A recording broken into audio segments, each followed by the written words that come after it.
theme we always sort of seem to hear from people as they talk about arriving at PNE, or even sort of the dressing rooms they were part of, is the strong characters. And I think that group in sort of the mid-90s, you think of sort of Moisey, we spoke with Fenners, Ian Bryson, these guys, real characters in that group.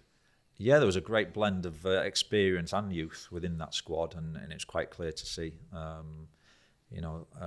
Ian being club captain and still a very good friend. We meet up regularly. We're obviously on a match day in some capacity at home. And, there's the other players like Fenners. Russ Wilcox came in after me, but prior to that, we had Conway, striker. I forget his first name now. Australian. Mick Conway. Mick. And in midfield, obviously, it was Lee Cartwright, and Ryan Kidd was already here, and Simon Davey arrived just after.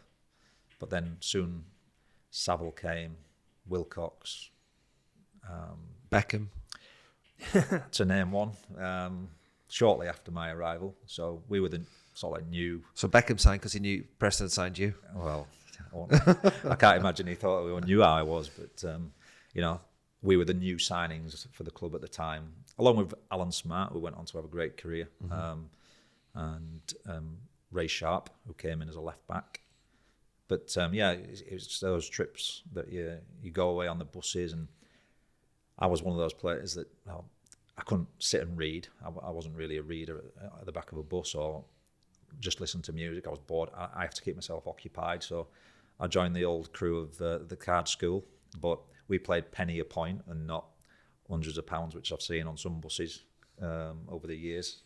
So it was just penny a point, and probably the maximum you won was a fiver off each other, which was good, but it passed the time of day on a team coach going to an away trip, and being the newbies. One of my claims to fame I've previously put is that we used to room together. So, What you used to room with? Beckham, yeah. Did he make you cups of tea? He did. He was the younger one, so he was only 19. I was 23, so he did the honourable thing and made the senior player a cup of tea, even though I'd only been there a month. But he let his feet do the talking. He was at 19 years old. He was one of those players that, he'd come for a reason, and that was to play football and get the experience and, to learn a different side of the game, I suppose, because United is a stratosphere above, what Preston was at the time. 4 divisions difference, should we say? Roommates with Becks. Now, when I was in the room with players, we'd be talking for hours before we went to sleep. What were you talking with Becks, or was it no convo before bed? Yeah, we had conversation, but it was, and funnily enough, we had our paths had crossed previously, and it was the Bobby Charlton soccer schools. Yeah, I remember them. Of 1984, I believe.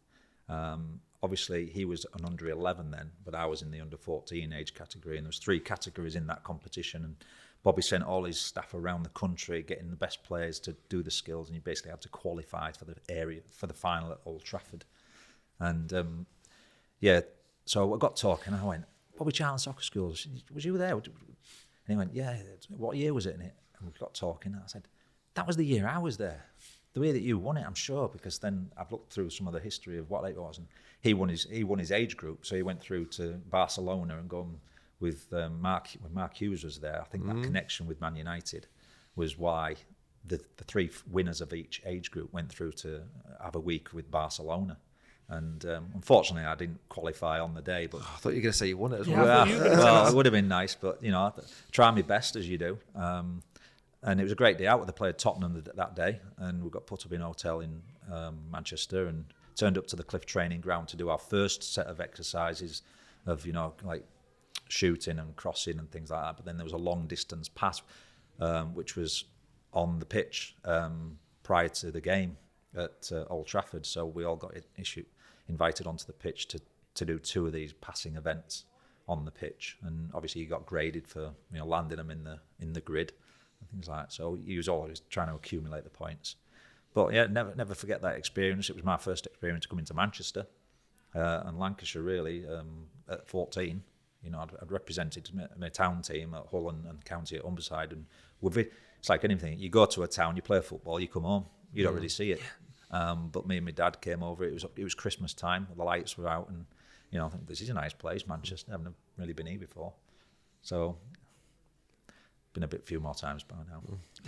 But on David Beckham as well, though, he really bought into it, didn't he? Being a PNE player, you mentioned sort of coming on loan from Manchester United. He could quite easily maybe have not thought much of it. Very different to the environment he'd been schooled in. But albeit he was here on loan for a short period of time, by the time you guys won the league as well, he sort of came back, didn't he? He did, yeah. I mean, I suppose back in them days, a player going out on loan, especially of his age, was not really that known, you know. But the connections through the club and Gary spoke to obviously Alex at the time, and Sir Alex, should I say, and felt it would be a good experience for him in a team that's probably full of experience who could nurture him. Which I did feel that, you know, the experience within the dressing room did nurture some of the younger players and treated them as one of their own, you know, if they got that opportunity to train with us. But there was certain high standards that players have, and, you know, that winning mentality. There was always sort of like a little bit of a culture, you know, of doing something along the side of outside of training. So we used to go in the Legends snooker hall and, you know, try and just play snooker to kill a bit of time, but it was competitive. And then Paul McKenna would turn up and rattle a 45 break off. You know, it's one of them where, oh, do you play? Well, I've played a little bit. His best pals with one of the top snooker players in Lancashire, I think. But then there's other things. So we have the head tennis competitions that we used to set up the benches in the old pavilion stand above, next to the old players' lounge. 2 benches, a little bit higher, 2v2s, just working your touch, but it's competitive, you know, and I think that drove us on. And then even on the bus playing cards, it became a little bit competitive and ganging up on the leader, or the person that was winning anyway, or leading at the time. I'm going to show you a picture now of that season. Preston North End champions, 1995-96. Have a little look at that picture. So North End, you've got the trophy on the pitch at Deepdale.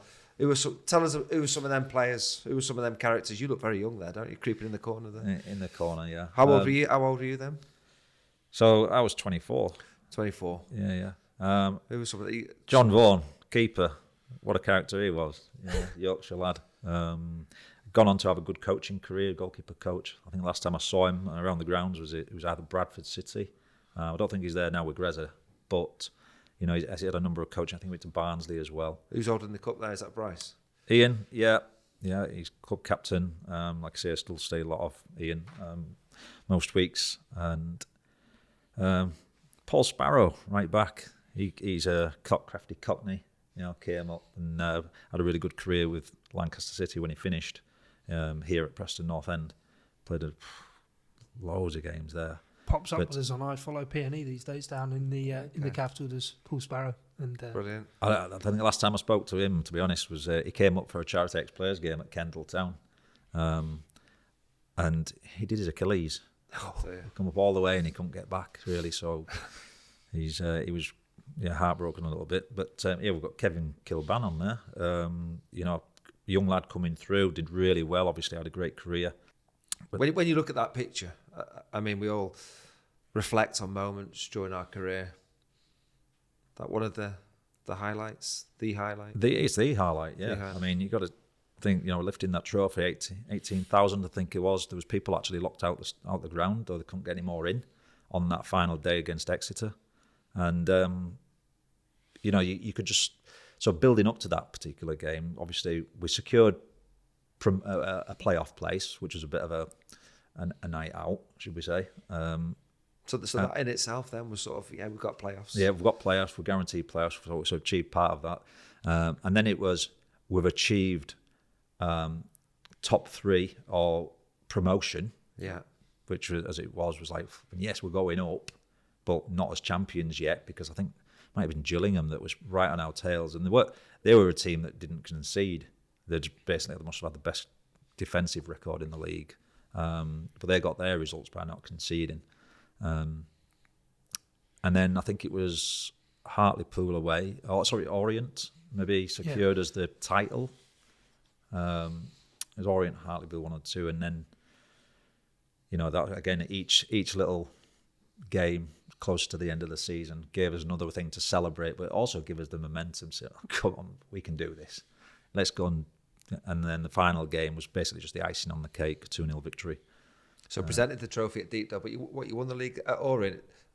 Were we told on one of the PNE pods that Becks came in the dressing room after that game? Yeah, it followed our season, following his loan spell, and obviously that was, I think, he scored his goal from the halfway line at the beginning of that following season, and everybody, all the news was Becks, but he turned up to our game, you know, with his dad, came in the players' lounge afterwards and congratulated everybody, and you know, and his roomie.